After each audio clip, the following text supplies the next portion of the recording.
आज हम इग्नू के BHIC 132 विषय भारत का इतिहास लगभग 300 CE से 1206 तक को एक ही वीडियो में कवर करने जा रहे हैं। तो ये जो दौर है ना, ये भारतीय इतिहास का एक बहुत ही दिलचस्प और महत्वपूर्ण दौर है। ये वो समय है जब गुप्त साम्राज्य मतलब गुप्ता एम्पायर का उदय होता है और ये कहानी चलती है ठीक दिल्ली सल्तनत यानी दिल्ली सल्तनत की स्थापना से पहले तक। सोचिए, करीब करीब 900 सालों का इतिहास, और हम इसे एक ही सिलसिलेवार कहानी में समझने की कोशिश करेंगे। अब इसका सबसे बड़ा फायदा क्या है? देखिए, इसका मकसद एक ही है, आपके एग्जाम की तैयारी को आसान बनाना। चाहे लास्ट मिनट रिवीजन करना हो, या फिर कोई मुश्किल कॉन्सेप्ट समझना हो, या फिर बस पूरे सिलेबस को एक बार में सुनना हो, ये आपके बहुत काम आएगा। इसे कहानी की तरह सुनिए ताकि घटनाओं का जो फ्लो है ना, वो दिमाग में बैठ जाए। तो फिर हमारा सफर कैसा रहेगा? सबसे पहले हम चलेंगे गुप्त साम्राज्य के उदय की तरफ, फिर देखेंगे कि उनका प्रशासन और संस्कृति कैसी थी। इसके बाद हम गुप्तों के बाद के दौर में उभर रहे नए राज्यों को समझेंगे, फिर दक्कन और दक्षिण भारत की शक्तियों पर नजर डालेंगे, और उसके बाद पूर्व मध्यकाल के भारत को जानेंगे। और आखिर में हम उस जमीन को तैयार करेंगे जिस पर दिल्ली सल्तनत की नींव रखी गई। तो तैयार है? चलिए शुरू करते हैं। तो हमारी कहानी का पहला पड़ाव है गुप्त साम्राज्य का उदय। सोचिए, 3री शताब्दी का समय है। उत्तर भारत में कुषाण यानी कुशानास और दक्कन में सातवाहन यानी सातवाहनास, ये जो बड़ी बड़ी ताकतें थीं, वो अब कमजोर पड़ रही थीं। तो एक तरह का पॉलिटिकल वैक्यूम, एक राजनीतिक खालीपन सा बन गया था। और बस यही वो मौका था जब गुप्तों जैसी एक नई शाही ताकत के उभरने के लिए स्टेज पूरी तरह से तैयार हो गया। और इस डायनेस्टी का बढ़ना वाकई बड़ा दिलचस्प है। देखिए, शुरुआत तो की श्रीगुप्त ने, लेकिन असली गेम चेंजर थे चंद्रगुप्त प्रथम। यही वो पहले राजा थे जिन्होंने महाराजाधिराज का टाइटल लिया और डायनेस्टी की इज्जत को एक अलग ही लेवल पर ले गए। और हाँ, 319-320 AD में उन्होंने गुप्ता एरा यानी गुप्त संवत की शुरुआत की, जो इतिहास में एक बहुत बड़ा मोड़ था।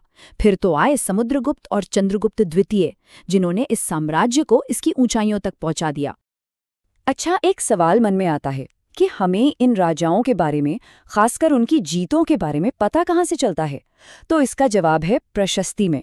ये क्या होता है? समझिए कि ये एक तरह का शाही गुणगान है, एक रॉयल यूलोजी, जिसे अक्सर पिलर्स पर खुदवाया जाता था। इसमें राजा के खानदान, उनके कैरेक्टर और उनकी मिलिट्री अचीवमेंट्स की तारीफें होती थीं। और समुद्रगुप्त की बात करें तो सबसे जरूरी प्रशस्ति है प्रयाग प्रशस्ति, जिसे हम अलाहाबाद पिलर इंस्क्रिप्शन के नाम से भी जानते हैं। और पता है, यही प्रशस्ति हमें समुद्रगुप्त के जबरदस्त मिलिट्री कैंपेन्स की कहानी बताती है। और यहाँ उनकी पॉलिटिकल स्ट्रैटेजी का कमाल दिखता है। देखिए कैसे। आर्यावर्त यानी नॉर्थ इंडिया के राज्यों को तो उन्होंने सीधे सीधे अपने एम्पायर में मिला लिया, लेकिन दक्षिणापथ मतलब दक्षिण के 12 राजाओं को हराने के बाद उनके राज्य वापस कर दिए। बस उन्हें अपना सामंत यानी ट्रिब्यूटरी बना लिया। इतना ही नहीं, जो फ्रंटियर स्टेट्स थे और जो जंगली इलाके थे मतलब आटविक राज्य, उन्हें भी अपने कंट्रोल में ले लिया। ये दिखाता है कि वो कितने समझदार थे। हर इलाके के लिए अलग पॉलिसी। समुद्रगुप्त के बाद आते हैं उनके बेटे चंद्रगुप्त द्वितीय, जिन्हें हम विक्रमादित्य के नाम से जानते हैं। और इनके समय में तो गुप्त साम्राज्य अपने शिखर पर, अपने जेनिथ पर पहुंच गया। उनकी सबसे बड़ी मिलिट्री अचीवमेंट क्या थी? वो थी वेस्टर्न क्षत्रपास पर जीत। और ये जीत कोई छोटी मोटी नहीं थी। इससे न सिर्फ गुजरात और मालवा का अमीर इलाका उनके हाथ आया, बल्कि पश्चिम के जो सी पोर्ट्स थे उन तक सीधी पहुंच मिल गई। और इसका सीधा मतलब था ट्रेड में जबरदस्त उछाल। तो ये तो हुई राजाओं और लड़ाइयों की बात। चलिए अब जरा पॉलिटिक्स से हटकर देखते हैं कि गुप्त काल में एडमिनिस्ट्रेशन और कल्चर कैसा था।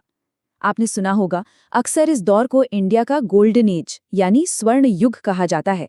तो चलिए पड़ताल करते हैं कि इस बात में कितनी सच्चाई है और इसके पीछे क्या वजहें हैं। देखिए, गुप्तों का जो एडमिनिस्ट्रेशन था ना, वो हायरार्किकल भी था और डिसेंट्रलाइज्ड भी। मतलब ये कि सबसे ऊपर तो राजा बैठा है, महाराजाधिराज। फिर पूरा साम्राज्य बटा हुआ है प्रांतों में, जिन्हें कहते थे भुक्ति, और भुक्ति को संभालते थे उपरिका। फिर ये भुक्ति आगे जिलों में बटी थी, जिन्हें विषया कहते थे, और इनके हेड होते थे विषयपति।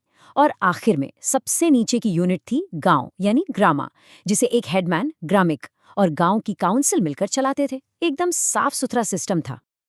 अब गुप्तों की इकोनॉमी में एक बहुत ही जरूरी चीज थी लैंड ग्रांट्स की प्रैक्टिस, यानी भूमि अनुदान। होता ये था कि राजा ब्राह्मणों को या अपने बड़े अधिकारियों को जमीन या कभी-कभी तो पूरा का पूरा गांव ही ग्रांट में दे देते थे। जो ग्रांट्स ब्राह्मणों को मिलते उन्हें ब्रह्मदेय कहते थे। पर यहाँ एक बात समझनी बहुत जरूरी है, ये सिर्फ जमीन का टुकड़ा नहीं था, इसके साथ साथ टैक्स वसूलने और उस इलाके को एडमिनिस्टर करने का अधिकार भी मिलता था। और इसी प्रैक्टिस के लॉन्ग टर्म इफेक्ट्स हुए, जिससे आगे चलकर सामंतवाद जैसी व्यवस्था की नींव पड़ी। और संस्कृति की बात करें तो वाह, गुप्त काल में आर्ट, लिटरेचर और साइंस का जो विकास हुआ वो कमाल का था।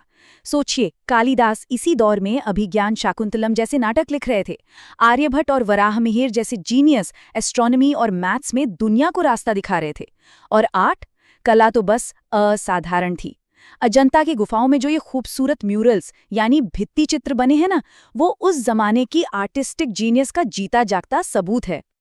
लेकिन कहते हैं ना, हर अच्छी चीज का अंत होता है। कोई भी साम्राज्य हमेशा के लिए नहीं रहता। 5वीं सदी के आखिर तक आते आते गुप्त साम्राज्य का पतन, उसका डिक्लाइन शुरू हो गया। वजह 2 बड़ी वजह थीं। एक तो अंदरूनी, गद्दी के लिए लड़ाइयां होने लगीं, जिससे सेंट्रल पावर कमजोर हो गई। और दूसरी एक बड़ी बाहरी वजह, हूणों के लगातार हमले। इन हमलों ने साम्राज्य का खजाना खाली कर दिया और इसकी टूटने की रफ्तार को और तेज कर दिया। तो यहाँ से हमारी कहानी का दूसरा दौर शुरू होता है, गुप्तों के बाद का जमाना। जैसे ही गुप्तों की सेंट्रल अथॉरिटी खत्म हुई, नॉर्थ इंडिया में कई छोटी बड़ी रीजनल पावर्स उभरने लगी। तो अब एक बड़े एम्पायर की जगह एक फ्रैगमेंटेड पॉलिटिकल लैंडस्केप बन गया। मतलब हर इलाके का अपना राजा। इस बिखरे हुए माहौल में नॉर्थ इंडिया को फिर से एक करने की सबसे बड़ी कोशिश की हर्षवर्धन ने। ये पुष्यभूति डायनेस्टी से थे और इन्होंने अपनी कैपिटल बनाया कन्नौज को। और याद रखिएगा, ये कन्नौज आने वाली कई सदियों तक नॉर्थ इंडिया की पॉलिटिक्स का सेंटर पॉइंट बना रहा। अब हमें हर्ष के बारे में पता कैसे चलता है? इसके लिए हमारे पास कई सोर्स हैं। एक तो उनके कोर्ट पोएट बाण भट्ट ने उनकी बायोग्राफी लिखी, हर्षचरित। दूसरा, चीन से एक बुद्धिस्ट पिलग्रिम आए थे, ह्वेनसोंग। उन्होंने जो कुछ देखा सब लिख दिया। और फिर बंसखेरा और मधुबन जैसे इंस्क्रिप्शंस भी हैं। जब हम इन सबको मिलाकर पढ़ते हैं ना, तो उस जमाने की एक पूरी पिक्चर बनती है। हर सोर्स एक अलग एंगल दिखाता है। ठीक है, तो अभी तक हम उत्तर भारत में थे। चलिए अब थोड़ा साउथ की तरफ चलते हैं, क्योंकि जिस वक्त नॉर्थ में ये सब हो रहा था, उसी समय डेक्कन प्लाटो और सदर्न पेनिनसुला में भी जबरदस्त डायनेस्टीज अपना पावर बढ़ा रही थीं। दक्कन में 2 बड़ी ताकतों का जिक्र जरूरी है। पहले थे वाकाटक्स और उनके बाद आए बदामी के चालुक्यस। वाकाटक तो गुप्तों के टाइम के ही थे और उनके साथ गुप्ताज की मैट्रिमोनियल अलायंसेस, मतलब शादी ब्याह के रिश्ते भी थे। अजंता की कला को इन्होंने बहुत सपोर्ट किया। फिर आए चालुक्य और इनके सबसे फेमस राजा थे पुलकेशन द्वितीय, पुलकेशन II। ये वही हैं जिन्होंने एम्परर हर्षा को नर्मदा नदी पर रोक दिया था। और चालुक्य अपने खास टेम्पल आर्किटेक्चर के लिए मशहूर है, जो ऐहोल और बदामी में देखने को मिलता है। और अगर हम और दक्षिण में जाएं, तो कांची के पल्लवाज ऑफ कांची एक बड़ी पावर के तौर पर उभरे। द्रविडियन टेम्पल आर्किटेक्चर के डेवलपमेंट में इनका कंट्रीब्यूशन कमाल का है। आप मामल्लपुरम, जिसे महाबलीपुरम भी कहते हैं, वहां जाइए। वहां एक ही पत्थर को काटकर जो रथ मंदिर बनाए गए हैं ना, वो पल्लवा डायनेस्टी की आर्किटेक्चरल जीनियस का एक शानदार नमूना है। तो अब हम अपनी कहानी के तीसरे हिस्से में आ गए हैं। इसे हिस्टोरियंस कहते हैं अर्ली मिडीवल पीरियड, यानी पूर्व मध्यकाल। इस युग की पहचान क्या है? इसकी पहचान है पावरफुल रीजनल किंगडम्स का उदय, हर इलाके का अपना मजबूत राजा, और इन सब में एक दूसरे से आगे निकलने की होड़, एक जबरदस्त कंपटीशन। इस दौर की सबसे बड़ी घटनाओं में से एक है त्रिपक्षीय संघर्ष, यानी ट्राइपार्टाइट स्ट्रगल। पर एक सवाल है, भाई इस लड़ाई का सेंटर कन्नौज ही क्यों था? कन्नौज में ऐसा क्या था? देखिए, कन्नौज जो कभी हर्ष की कैपिटल थी, अब वो पॉलिटिकल प्रेस्टीज का सिंबल बन चुका था, और साथ ही गंगा के उपजाऊ मैदानों पर कंट्रोल का भी। सीधी सी बात थी, जिसने कन्नौज जीत लिया, समझो वो नॉर्थ इंडिया का बादशाह बन गया। और इसी कन्नौज पर कब्जे के लिए ये 3 तरफा लड़ाई कोई 1-2 साल नहीं, बल्कि करीब 200 साल तक चली। इसमें 3 बड़ी ताकतें भिड़ रही थीं। पश्चिम से गुर्जर प्रतिहार, पूरब से पाल और दक्कन से राष्ट्रकूट। और इस लंबी लड़ाई का नतीजा क्या हुआ? तीनों ही पावर्स कमजोर हो गईं। और जब ये बड़े खिलाड़ी कमजोर हुए तो छोटे छोटे नए राज्यों के उभरने का रास्ता साफ हो गया। जैसे ही प्रतिहार कमजोर पड़े, नॉर्थ और वेस्ट इंडिया के पॉलिटिकल स्टेज पर कई राजपूत क्लैन्स सामने आए। आपने नाम सुने होंगे, चौहान्स, परमाराज, चालुक्यस, ये सब। इन्होंने अपने अपने रीजनल किंगडम्स बनाए, जो इस दौर की पॉलिटिक्स का एक इम्पॉर्टेंट फीचर बन गए। चलिए एक बार फिर से साउथ का चक्कर लगाते हैं, क्योंकि वहां एक ऐसा एम्पायर उभर रहा था जो अपनी नेवी के लिए जाना जाता था। 9वीं सदी से पल्लवों की जगह लेते हुए चोल साम्राज्य, चोला एम्पायर सामने आया, और जल्द ही वो साउथ के अनडिस्प्यूटेड मास्टर्स बन गए। अब चोलों को इतना यूनिक और पावरफुल क्या बनाता था? कई बातें थी। उनके पास एक बड़ी आर्मी थी और उससे भी बढ़कर एक जबरदस्त नेवी, मतलब नौसेना। इसी नेवी के दम पर उन्होंने बे ऑफ बंगाल पर अपना दबदबा बनाया। साउथ ईस्ट एशिया और चाइना के साथ उनका जबरदस्त ट्रेड चलता था। उनकी ब्रॉन्ज कल्चर्स, खासकर नटराजा की मूर्ति, तो वर्ल्ड आर्ट का मास्टरपीस है। लेकिन शायद उनकी सबसे बड़ी खासियत थी विलेजेस में लोकल सेल्फ गवर्नमेंट का सिस्टम। ये उर और सभा वाली जो व्यवस्था थी ना, ये एग्जाम के लिए बहुत बहुत इंपॉर्टेंट है। और अब हम पहुंचते हैं अपनी कहानी के आखिरी पड़ाव पर। ये वो हिस्सा है जो उस बड़े पॉलिटिकल चेंज की बैकग्राउंड तैयार करता है जो हमारे पीरियड के एंड में हुआ। ये दौर था नॉर्थ वेस्ट से होने वाले नए हमलों का, वो हमले जिन्होंने इंडिया की हिस्ट्री का रुख ही मोह दिया। यहाँ पर इवेंट्स का सीक्वेंस समझना बहुत ज़रूरी है। देखिए, कहानी शुरू होती है 8th सेंचुरी में, जब अरबों ने सिंध को जीता। फिर लगभग 1000 से 1027 एडी के बीच महमूद गजनवी, मामूद ऑफ गजनी के हमले हुए।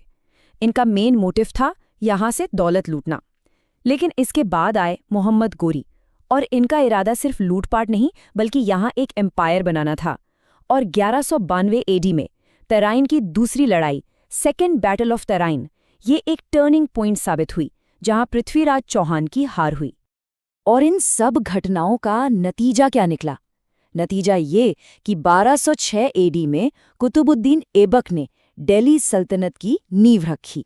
बस यहीं से इंडियन हिस्ट्री का एक नया चैप्टर शुरू होता है, और ये हमारे सिलेबस की टाइमलाइन का एकदम फाइनल पॉइंट भी है। तो चलिए एक बार फटाफट से रिकैप करते हैं। हमने करीब 900 सालों का सफर तय किया है ना? शुरुआत की एक सेंट्रलाइज्ड गुप्ता एम्पायर से, फिर देखा कि कैसे देश छोटे छोटे रीजनल किंगडम्स में बट गया, और आखिर में दिल्ली में एक नई सल्तनत की स्थापना के साथ अपनी बात खत्म की। अब आखिर में एग्जाम प्रिपरेशन के लिए कुछ जरूरी टिप्स। देखिए, सिर्फ तारीखें और घटनाएं रटने से काम नहीं चलेगा। हर घटना के पीछे का कारण और उसका नतीजा, मतलब कॉज एंड इफेक्ट समझिए। जो खास टर्म्स हैं जैसे भुक्ति या ब्रह्मदया, उनका मतलब अच्छे से पता होना चाहिए। एक ही समय के अलग अलग डायनेस्टीज को कंपेयर करना सीखिए। जैसे नॉर्थ में गुप्त थे तो साउथ में वाकाटक। मैप्स का इस्तेमाल कीजिए, इससे आपको टेरिटोरियल चेंजेस समझने में आसानी होगी। और हाँ, गुप्ता एडमिनिस्ट्रेशन या चोला लोकल गवर्नमेंट जैसे जो हॉट टॉपिक्स हैं ना, उन पर आंसर राइटिंग की प्रैक्टिस जरूर कीजिए। और इस पूरी बातचीत को आप रिवीजन के लिए बार बार सुन सकते हैं। और जाते जाते मैं एक सवाल छोड़ जाता हूँ जिस पे सोचिएगा ज़रूर, कि एक बड़े क्लासिकल एम्पायर से लेकर आपस में लड़ने वाली रीजनल पावर्स तक का ये जो सफ़र था, इस बदलाव ने इंडिया के लॉन्ग टर्म पॉलिटिकल और कल्चरल फैब्रिक को, यानी हमारे राजनीतिक और सांस्कृतिक ताने बाने को आखिर कैसे शेप किया? इस सवाल का जवाब आपको इस पूरे दौर की आत्मा को समझने में मदद करेगा।